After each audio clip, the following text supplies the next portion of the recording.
So here's another text that I got from a Marine that I'm working with. And I think it shows a lot in the text. It's the same one I talked about the other day, but I want to go into a little bit of detail about his claim, how it came about.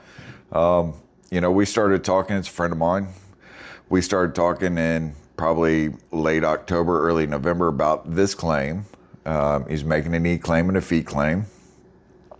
Had no idea of the process. So we sat down and basically taught him how to go research, go through the information and the medical evidence that he had from his military medical record to see what he's got.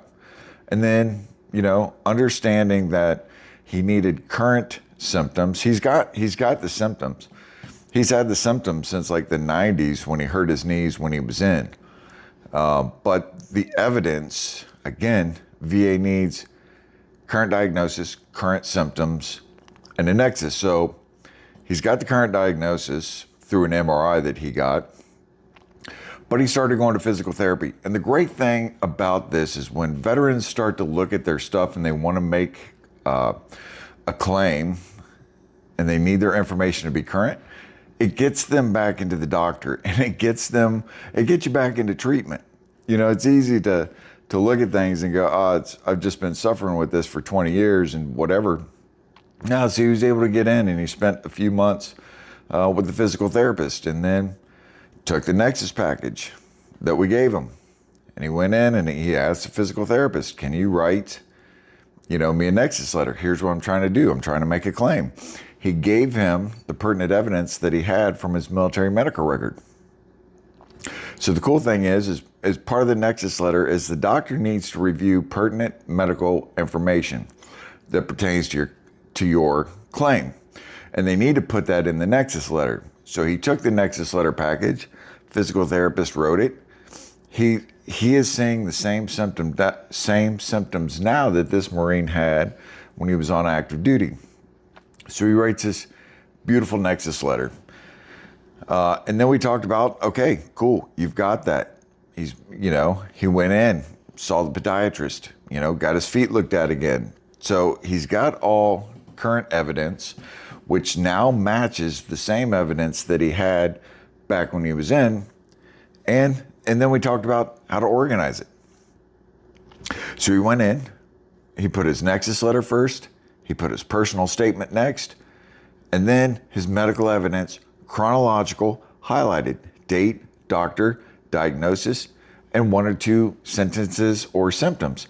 So a lot of times, even with this claim of his knees and his feet, and a lot of his medical evidence has both his knees and his feet in the same report, just how to make two copies. So one goes for his feet, it's highlight, date, doctor, talks about his feet. He's got another pile for his knees, date, doctor, and highlight talking about his knees. And it was all in logical order and it was chronological, oldest to newest. So when that VA examiner opens it, he can look at a medical professional telling him, hey, yep, I think his knees and his feet are service connected. Here's why. Here's my medical rationale. Signed it. He's got the key language in. And I don't remember if it was I think he's got it at more likely than not. So you can either have it as least as likely as not, which is at 50%. Or if you can get him to go more likely or not, or highly likely.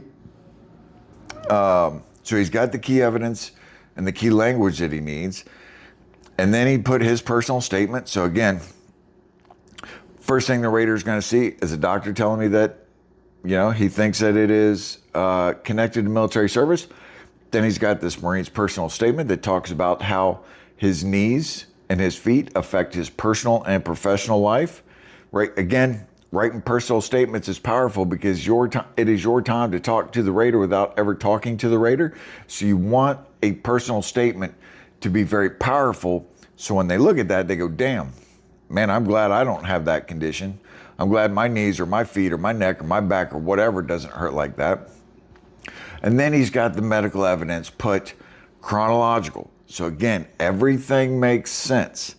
It wasn't bouncing years. It is oldest to newest. So they're going to look at military, civilian, and then the very last document. So Go through, take the time. Again, he's 5 months on working on this claim. And while you may want to hurry, right, that's 5 months of back pay he's going to get. Now, will he get to 60, 70, 80, 90 in his first claim on, knees and feet? Absolutely not. But here's the good thing. You start looking at the future, right? This claim gets him on the board, starts getting a little bit of money in, starts getting him some VA health care. And now we're already looking at the future of other claims, because it's not about hurrying up and making 6 claims at once and they're all very poor. Sometimes it's making 2 claims that are very strong, getting those to play through the process. And then, once you get those results back, you start to build a second claim. So my talk to him, because he filed his official claim paperwork yesterday, was, okay, take a couple of weeks off. He's been burning on this thing for like 5 months in chunks of time without burning himself out. Let's take a couple of weeks off. And at any point, you're going to get an email, a phone call, a letter, or all 3. And it's going to be a third-party examiner that's going to have you come in to do your compensation and pension.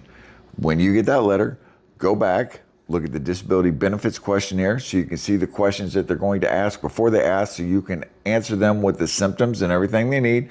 Plus, you can provide them the medical evidence. And 2, look at the Code of Federal Regulations so that you can make sure you're highlighting any symptoms or things that the VA is going to rate you on federal law. So again, everything is in the book. Everything is in the videos. It is no surprise. It is up to you, the veteran, to do the work. Because the claims process, let's be honest, while may be confusing, once you understand it, you're like, oh, that's it? That's all I got to do? So this Marine is already, when this claim comes back, probably within the next 80 days, because I think they're running like 74 days. So let's just say the next 3 months. So in 3 months, he gets his claim. He already knows the process, so he doesn't have to restart and start guessing. He's ready to start firing away and building for the next claim without getting stressed, without getting irritated, without wanting to give up. So go get the book, How to Build a Strong VA Disability Claim the First Time, whether it's your first claim, second claim, 15th claim, it doesn't matter. Understand the process. Go to our YouTube page. Make sure that you like and subscribe to it, VA Disability Claims Explained. Follow along, learn the process, and start building strong claims today so that you can start getting the benefits that you fought for, that you earned, and that you live with.